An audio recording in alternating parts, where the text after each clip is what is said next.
LA that day was approaching 63 degrees, so I don't think that had any change. Okay. When you found the body, did you find that it was in rigor mortis? Yes. Okay. Body was and what does that mean in terms of? It means that the time of death was between 4 and 30 hours prior to finding. And does that interval include? Oh my god. Well, Sorry. the contempt of court, take her phone from her, bailiff.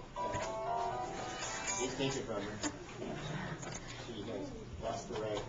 And then the judge obviously would probably throw her in jail for that. You know. Yeah, that's contempt of court. Disgusting. Yeah, I would have to read this. Thank you, bailiff. And does that interval include the believed time of death? Okay. You did a test on his eye. Yeah. Can you describe that to the jury? I took his vitreous humor, which is the jelly substance in his eye, and when you're alive, there's little or no potassium in the eye, but after you die, it starts to accumulate at a known rate. So I checked for the amount of potassium, and it had accumulated enough in his time of death that I thought that was between 1:30 and 2 a.m. Did you do any tests on his digestive system? Yes. He did have a blood alcohol level of 0.15, which he was intoxicated at the time. Okay. And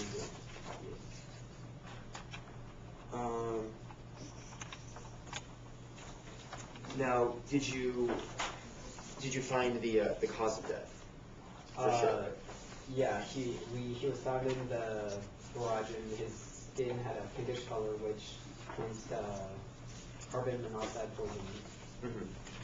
And did you follow this up with any further testing? Yeah, I checked his carbohemoglobin saturation level, which is what happens when the body inhales the carbon monoxide, and his level was 80%, which is a lethal amount. So okay, so he died of carbon. Did you go over the specifics as far as the size of the garage, type of car, and how long it would have taken? The car in the garage was an old Aston Martin with a 6-cylinder twin overhead camshaft engine, which burns fuel very inefficiently, so that would have speeded up the process. And the garage itself was very small. It was 12 feet by 20 feet, and it was only 10 feet high, so I would say that he died within 15 to 20 minutes of the engine start. Okay. Can I reference back to a piece of evidence, or do I have to? Yeah, you can reference that. Has it been introduced yet? Yeah, it has. Okay. I'd like to reference back to the piece of evidence, the script. It states that on the bottom, the note made by Jess says that carbon monoxide poisoning death usually occurs within 20 minutes, vary with type of car, size of garage, etc.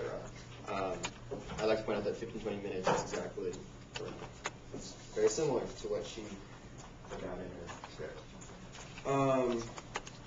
Can you describe the bruise that was found on Taylor? Yeah, the bruise was very unusual. There was a line in the middle that was unbruised, which is called a trend line bruise, and it happens when when direct force is applied in like a very narrow area, and it actually squeezes the blood vessels, so you actually bruise around the point of impact and not directly where you were. Okay. Now, our detective recovered the sword from the house. Do you believe that this sword could have caused this bruise? Yes, the scabbard that goes around the sword has a convex edge that's almost the exact same size as the bruise. So if it's big, yeah, if there's a 1/80th difference. Okay, that's not very much. Yeah. Can we introduce the Yeah, now ask the judge if we can go, what exhibit number is that? Can we present exhibits C and D, evidence to the jury? it's the scabbard along with the bruise.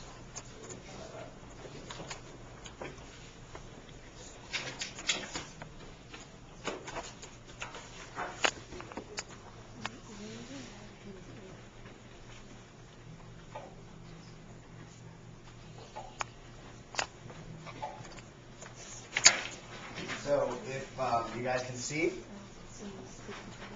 when you're facing someone head on like this, and you swing at someone, you swing down like this.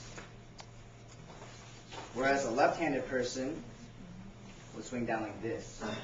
Therefore, being exactly consistent with the type of bruise found on Taylor. And it just was left-handed, as you previously said. Yeah, we did.